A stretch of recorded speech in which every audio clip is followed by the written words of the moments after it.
রাতেই উদ্ধার হতে পারে এমপি আনারের দেহাংশ বিশেষ।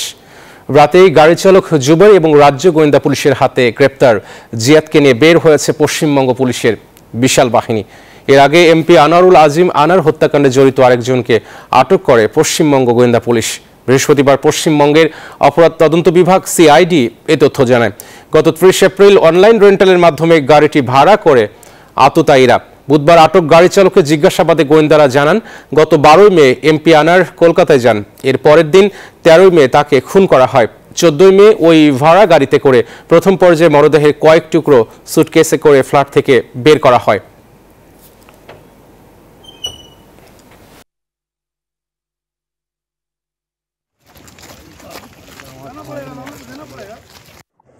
একেবারেই দেখো, কিছুক্ষণ আগে যে ৬টা গাড়ি গোয়েন্দাদের দপ্তর থেকে বেরানো হয়েছিল সেই গাড়ি কিন্তু ফিরিয়ে নিয়ে আসা হয়েছে এবং পশ্চিমবঙ্গে যে এসটিএফ স্পেশাল টাস্ক ফোর্স সেই আবাসনে কিন্তু কিছুক্ষণ আগে ঢুকিয়ে দেওয়া হয়েছে।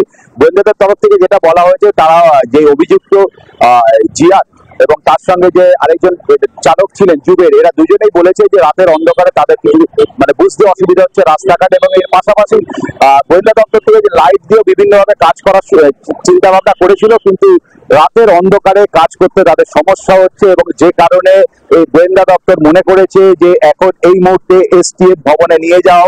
আগামীকাল সকাল থেকে অভিযান শুরু হবে। আমি আবার বলছি, আগামীকাল সকাল থেকে এই দুজনকে নিয়ে অভিযান শুরু হবে এবং এই সাথে সাথে গোয়েন্দা কর্তার থেকে আমরা একটি তথ্য পেয়েছি যে জিয়াদ হাওলাদার, যাকে আজকে বনগাঁ অঞ্চল থেকে গোয়েন্দা পুলিশের তরফ থেকে গ্রেপ্তার করা হয়েছিল, সেই জিয়াদ হাওলাদারকে কিন্তু কালকে বারাসাত আদালতে তোলা হবে। ফলে এখনো পর্যন্ত যেটা আমরা জানতে পারলাম যে তাদেরকে নিয়ে তদন্তে যাওয়া হয়েছিল, ৬টা জায়গায় ভিজিট করা হয়েছে, কিন্তু রাতের অন্ধকার, কিছু জলাশয় এবং কিছু আবর্জনার জায়গা, ফলে সেখানে কাজ করতে গোয়েন্দা দপ্তরে অসুবিধা হচ্ছিল, যে কারণে তাদেরকে ফিরিয়ে আনা হয়েছে।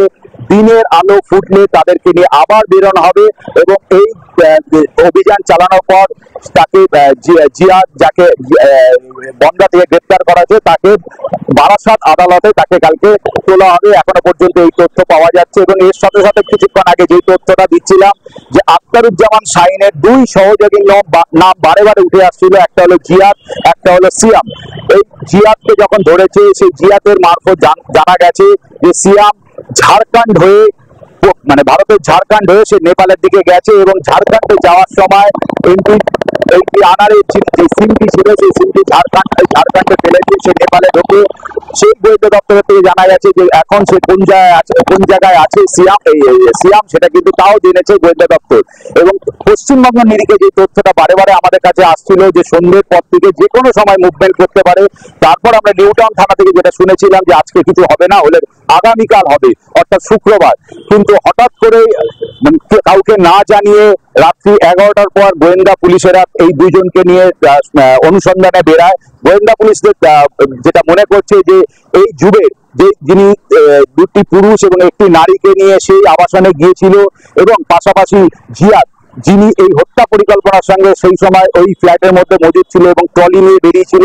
ফলে এরা সম্পূর্ণটাই জানে যে কোথায় কোথায় অংশ পড়তে পারে। এবং এর পাশাপাশি গোয়েন্দাদের যেটা তথ্য, হয়তো বডির কোনো অংশ পাওয়া যাবে না, হয়তো প্লাস্টিকের কিছু অংশ পাওয়া যেতে পারে, ট্রলি কিছু পাওয়া যেতে পারে, এরকম কিছু তথ্য দিয়ে তারা একে একে 2 করার চেষ্টা করছে। ফলে এখনো পর্যন্ত যেটা আমাদের কাছে তথ্য, যে রাতের অন্ধকারে পুলিশের কাজ করতে অসুবিধা হয়েছে, লাইট দিয়ে সার্চ করতে পারেনি, সঠিক জায়গায় নিয়ে যেতে পারেনি, 6টি জায়গায় ঘুরতে নিয়ে যাওয়া হয়ে গেছিল। ফলে এখন তাদের এসটিএফ এ রাখা হয়েছে। আগামীকাল সকাল থেকে আবার তল্লাশি শুরু হবে। এখনো পর্যন্ত আমরা এই তথ্য পেয়েছি। ভাস্কর, আপনাকে অসংখ্য ধন্যবাদ। দর্শক, গোয়েন্দা অনুসন্ধানের সবশেষ তথ্য জানাচ্ছেন সহকর্মী ভাস্কর সর্দার। এদিকে বন্ধু শাহিনের পরিকল্পনায় কলকাতায় খুন করা হয় ঝিনাইদহ 4 আসনের এমপি আনারুল আজিম আনারকে। হত্যার প্রমাণ আড়াল করতে মরদেহ করা হয় কয়েক টুকরো। হত্যার এমন লোমহর্ষক বর্ণনা দেন মহানগর গোয়েন্দা প্রধান। জানান, হত্যার পরিকল্পনা করা হয় 2 থেকে 3 মাস আগে ঢাকাতেই। ব্যবসায়িক দ্বন্দ্ব নাকি অন্য কারণে খুন, তাও তদন্ত করা হচ্ছে বলে জানায় ডিবি। 2-3 মাস আগেই এমপি আনোয়ারুল আজিম আনারকে ঢাকায় বসে হত্যার পরিকল্পনা করা হয়। প্রথমে বাংলাদেশে হত্যার পরিকল্পনা করা হলেও পরে সিদ্ধান্ত নেওয়া হয় খুন করা হবে ভারতে। মাস্টারমাইন্ড আমেরিকা প্রবাসী আখতারুজ্জামান শাহিন, আর বাস্তবায়ন করে আমানুল্লাহ আমান ও তার বান্ধবী শিলিস্তা রহমান। আমান সহ 3 জনকে আটকের পর এমন তথ্য পাওয়ার কথা জানায় ডিবি। ঢাকার গোয়েন্দাদের দাবি, হত্যার পর আলামত নষ্ট করতে মরদেহ কয়েক টুকরা করে খুনিরা। আমরাও প্রয়োজন বোধে আমাদের ঊর্ধ্বতন কর্তৃপক্ষের সাথে কথা বলি। আমরা দরকার হলে ওইখানের ঘটনাস্থল আমরা পরিদর্শনে যাব। তার কথা মতো তো লাশটি পাওয়ার কথা না। সেখানে বিভিন্নভাবে খণ্ডিত করে, শরীর থেকে আলাদা করে, মাংস সাথে হাড় আলাদা করে, সেখানে যেভাবে ওনারা হলুদের গুঁড়া দিয়ে যেভাবে তারা এটাকে বিভিন্ন জায়গাগুলি করেছে।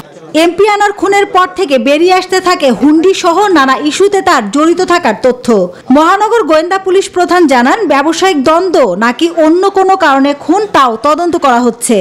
হানি ট্র্যাপ করা হয়েছে না, সেখানে টাকার কোনো ঘটনা ছিল, বা সেখানে কোনো রাজনৈতিক ছিল, সেখানে কি অর্থনৈতিকভাবে কোনো ছিল, অথবা সেখানে এলাকার দুর্বৃত্তদের দমন করতে গিয়ে কোনো গ্রুপ সৃষ্টি হয়েছে। সবকিছু তদন্ত শেষ করে না বলা যাবে না। আনার হত্যার ঘটনায় অভিযুক্তদের দ্রুত গ্রেফতারের দাবি জানিয়েছেন ভুক্তভোগী স্বজনরা।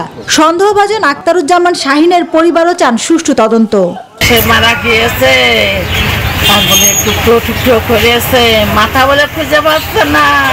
আমরা অচিরেই তার কে বা কারা, কি মোটিভ, কেন তাকে হত্যা করলো তা আমরা জানতে পারবো। আইন যদি সে প্রমাণিত হয় যে সে গিল্টি, আইন তারা যা বিচার সাজা দেবে সেটা আমি মেনে নেব। মরদেহের সন্ধান না পেলেও বুধবার কলকাতার নিউটাউন এলাকায় একটি ফ্ল্যাটে মেলে নিখোঁজ এমপি আনারের রক্তমাখা জামা কাপড়। মাসুদা লাবনী, নিউজ 24, ঢাকা। ঝিনাইদহ 4 আসনের সংসদ সদস্য আনোয়ারুল আজিম আনার হত্যাকাণ্ড তদন্তে গ্রেফতারকৃতদের জিজ্ঞাসাবাদ করেছে ভারতীয় পুলিশের একটি বিশেষ দল। সন্ধ্যায় ঢাকার ডিবি কার্যালয়ে প্রবেশ করেন ভারতের intelligence bureau officer Antu Kumar ও জয়দীপ সহ 4 জন ভারতীয় পুলিশ। আনার হত্যাকাণ্ডে গ্রেফতারকৃতদের জিজ্ঞাসাবাদ করেছেন তারা। পরে ডিবি প্রধান হারুনা রশিদ জানান, কলকাতা পুলিশের সাথে তথ্য আদান প্রদান হয়েছে। সেখানে সিয়াম নামে একজনকে জিজ্ঞাসাবাদ করেছেন তারা।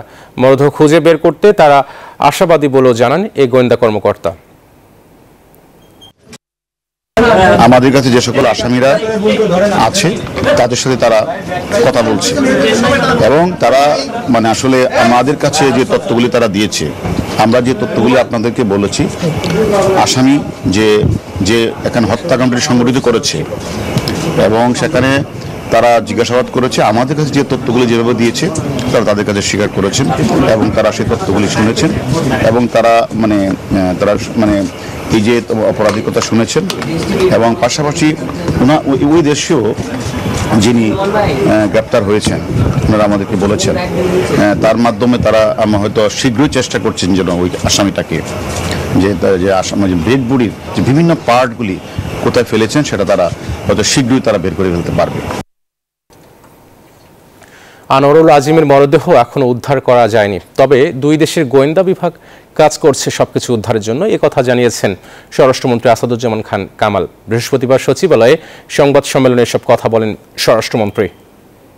প্রায় সবকিছুই আমাদের চিহ্নিত হয়েছে, কারা হত্যা করেছেন তাদেরকেও আমরা চিহ্নিত, প্রায় কাছাকাছি এসে গিয়েছি।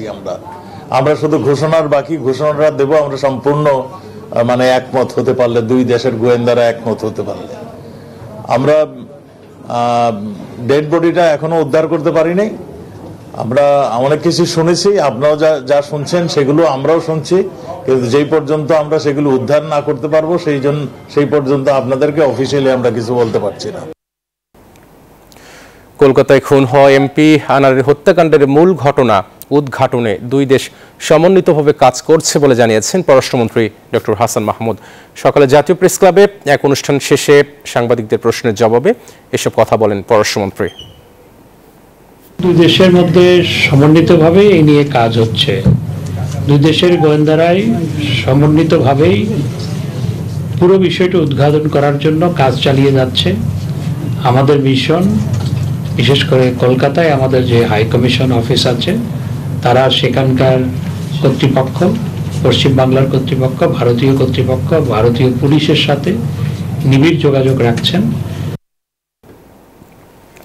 সাবেক আইজিপি বেনজির আহমেদের 33টি ব্যাংক অ্যাকাউন্ট ও বিভিন্ন সম্পত্তির 69 দলিলের সম্পত্তি ক্রোকের নির্দেশ দিয়েছেন আদালত।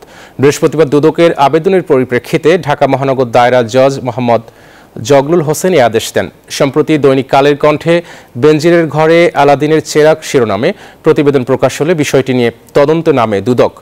এর আগে বেনজিরের অঢেল সম্পদের তথ্য অনুসন্ধানে তদন্ত কমিটি গঠন করে দুদক। পরে বেনজিরের ব্যাংক হিসেবে তথ্য উদ্ঘাটনে বিএফআইকে চিঠি দেয় দুদক। এর আগে বেনজিরের সম্পদের তথ্য অনুসন্ধানে দুদকের পদক্ষেপ জানতে চান হাইকোর্ট। গণমাধ্যমে প্রকাশিত প্রতিবেদন আদালতের নজরে আনলে এই আদেশ দেন হাইকোর্ট। গণমাধ্যমে প্রকাশিত প্রতিবেদনে উঠে আসে নিজের ও স্ত্রী সন্তানদের নামে হাজার কোটি টাকা সম্পদ রয়েছে সাবেক আইজিপি বেনজিরের।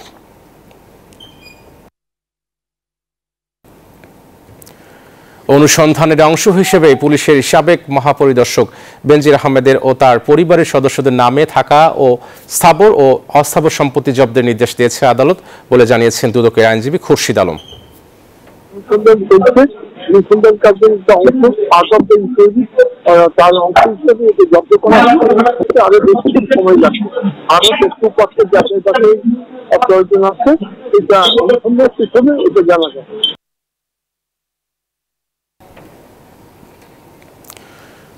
চিরনিদ্রায় শায়িত হলেন ইরানি প্রেসিডেন্ট ইব্রাহিম রাইসি। পবিত্র শহর মাশহাদের নিজ জন্মভূমিতে দাফন করা হয় তাকে। প্রিয় নেতাকে শেষ বিদায় জানাতে লাখো মানুষের ঢল নামে। রাইসির শেষ যাত্রায় অংশ নেন 68 দেশের প্রতিনিধি। ইরানিদের কাছে রাইসি শুধু একটি নাম ছিল না, ছিল একটি নক্ষত্র। তাই তো প্রিয় নেতাকে শেষ বিদায় জানাতে ঢল নামে লাখো মানুষের। মঙ্গলবার এবং বুধবার তাবরিজ, কোম এবং তেহরানে কয়েক দফায় জানাজা অনুষ্ঠিত হয়। তেহরানে লাখো মানুষের সাথে অংশ নেন সর্বোচ্চ নেতা আয়াতুল্লাহ আলী খামেনি। এ সময় কেউ কেউ কান্নায় ভেঙে পড়েন। সর্বস্তরের মানুষের মাঝে চলে শোকের মাতম। 63 বছর বয়সী সদ্য প্রয়াত এই প্রেসিডেন্টের জন্ম আর বেড়ে ওঠা ইরানের উত্তর পূর্বাঞ্চলীয় শহর মাশহাদে। রাইসির মরদেহ যখন নেওয়া হয় তখন গোটা মাশহাদ জনসমুদ্রে পরিণত হয়। বৃহস্পতিবার শিয়াদের মূল সমাধি ইমাম রেজার পবিত্র মাজারেই তাকে দাফন করা হয়। এ সময় উপস্থিত ছিলেন 68 দেশের প্রতিনিধিরাও। ইসলামী প্রজাতন্ত্রের ক্ষমতার চূড়ার খুব কাছেই দাঁড়িয়েছিলেন ইব্রাহিম রাইসি। কঠোর ইসলামপন্থী হলেও বিশ্বব্যাপী আলাদা স্থান তৈরি করে নিয়েছিলেন। আর রাইসির মৃত্যুতে দেশটির রাষ্ট্রীয় নীতিতে খুব বেশি পরিবর্তন আসবে না বলে মনে করছেন বিশ্লেষকরা। সেই সাথে ইরানিরা বলছেন শোককে শক্তি ভেবেই এগিয়ে যাবে তেহরানবাসী। মাসুদ রানা, নিউজ 24। বাংলাদেশ এবং কাতারের সম্পর্কের সুবর্ণ জয়ন্তী উপলক্ষে বাংলাদেশ ট্রেড ফেয়ার কাতার 2024 উদ্বোধন হয়েছে। বাংলাদেশ ও কাতারের মধ্যে 50 বছরের সফল কূটনৈতিক সম্পর্ক উদযাপন এবং কাতারের মহামান্য আমিরের বাংলাদেশ সফর উপলক্ষে এই মেলার আয়োজন করা হয়। মেলা উদ্বোধন করেন কাতারে নিযুক্ত বাংলাদেশের রাষ্ট্রদূত নজরুল ইসলাম। 25 মে পর্যন্ত crown plaza hotel business park আল ফালাকে প্রতিদিন সকাল 10টা থেকে রাত 10টা পর্যন্ত দর্শনার্থীদের জন্য এন্ট্রি ফি ছাড়া উন্মুক্ত থাকবে। এই ইভেন্টে বিভিন্ন খাতে 30টি বাংলাদেশি কোম্পানি অংশগ্রহণ করছে এবং তাদের সেবা ও পণ্য প্রদর্শন করছে। প্রধান অতিথির বক্তব্যে রাষ্ট্রদূত বলেন, দুই ভ্রাতৃপ্রতিম দেশের মধ্যে বিদ্যমান দীর্ঘ বন্ধুত্বপূর্ণ সম্পর্কে নতুন মাত্রায় উন্নীত করতে এই আয়োজন গুরুত্বপূর্ণ ভূমিকা পালন করবে। সেটাও আমরা জোরদার হওয়ার আশা করছি এবং আমরা এটাও আশা করছি যে এই ট্রেড ফেয়ার প্রবাসী, কাতারি এবং বাংলাদেশি এবং এছাড়াও অন্যান্য ন্যাশনালিটি যারা আছে সবার মধ্যে বাংলাদেশ সম্পর্কে একটি উৎসাহ তৈরি করবে। এখানে এসে তাদের রাইট ডিসিশন নিতে পারবেন, তারা কোথায় ইনভেস্ট করবেন এবং এই ইনভেস্টমেন্টের কারণে বাংলাদেশে একটা রেমিটেন্স যাবে যেটা বাংলাদেশের প্রবাসী আয়ে অনেক ধরনের একটা সুযোগ তৈরি করবে এবং আশা করছি আপনারা স্বতঃস্ফূর্তভাবে অনুষ্ঠানে আসবেন। 3 দিন ব্যাপী অনুষ্ঠান। স্বেচ্ছাসেবকমূলক কাজ দিয়ে বিশ্বের মাটিতে সুনাম তৈরি করছেন প্রবাসী বাংলাদেশিরা। আয়ারল্যান্ডের ডাবলিনে সমাজ সেবামূলক কাজ প্রশংসা কুড়াচ্ছে বাংলার রেমিটেন্স যোদ্ধারা। এতে সুনামের পাশাপাশি ইউরোপের মাটিতে ভাবমূর্তি উজ্জ্বল হচ্ছে প্রতিনিয়ত। আয়ারল্যান্ডের ডাবলিন থেকে জানাচ্ছেন সমীর কুমার ধর। আয়ারল্যান্ডে বেশ কয়েকটি বাংলাদেশিদের স্বেচ্ছাসেবকমূলক সংগঠন রয়েছে। যার মধ্যে পরিচিত হচ্ছে অন্যতম তাসনুয়া শামীম ফাউন্ডেশন। 2015 সালে ফাউন্ডেশন প্রতিষ্ঠা করেন সাগর আহমেদ শামীম। শুরুতে কয়েকজন থাকলেও হাঁটি হাঁটি পা করে ডাবলিনে বসবাসকারী বিভিন্ন দেশের 60 জন স্বেচ্ছাসেবীরা এই সংগঠনে কাজ করে চলেছেন।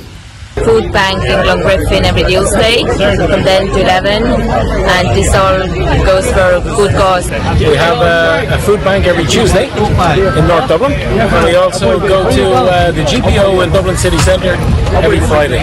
ডাবলিনের জিপিওর সামনে প্রতি সপ্তাহে মঙ্গলবার এবং শুক্রবার বিনামূল্যে শতাধিক ছিন্নমূল এবং গৃহহীন অসহায়দের খাবার বিতরণ করে তারা আসছেন। এছাড়াও মাল্টিকালচারাল ফুড ফেস্টিভ্যাল অন্যতম আয়োজক এই তাসনুয়া ফাউন্ডেশন। ব্যক্তিগত এবং বিভিন্ন ব্যবসায়িক প্রতিষ্ঠানে দানকৃত শুকনো খাবার এই তাসনুয়া ফাউন্ডেশন পেয়ে থাকে। এরা দুস্থ মানুষদের খাবার বিতরণ করে থাকে প্রত্যেক শুক্রবার দিন, আর মঙ্গলবার দিন করে যারা গৃহহীন আছে তাদেরকে সব ব্যবস্থা করে থাকে। Intercultural festival, which is a great festival of foods from all over the world, of people who live in our community. এখানে বিভিন্ন ধরনের একাত্মতা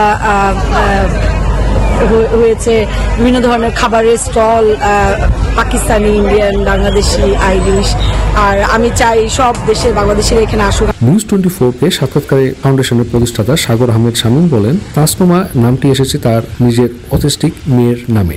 তাসনুমা শামীম ফাউন্ডেশন একটি স্বেচ্ছাসেবী অরাজনৈতিক সংগঠন যেটা সমাজে শান্তি, ভালোবাসা আর একতার জন্য কাজ করে। আইরিশ সমাজে মাল্টিকালচারাল বিকাশে শান্তি, সম্মান, ঐক্য প্রতিষ্ঠার লক্ষ্যেই কাজ করে তারা চলেছেন। বিদেশের মাটিতে এই ধরনের সেবামূলক কাজ এগিয়ে এসে সুনাম ছড়িয়ে দেবে বলে মত সংশ্লিষ্টদের। সমীর কুমার ধর, নিউজ 24, ডাবলিন, আয়ারল্যান্ড।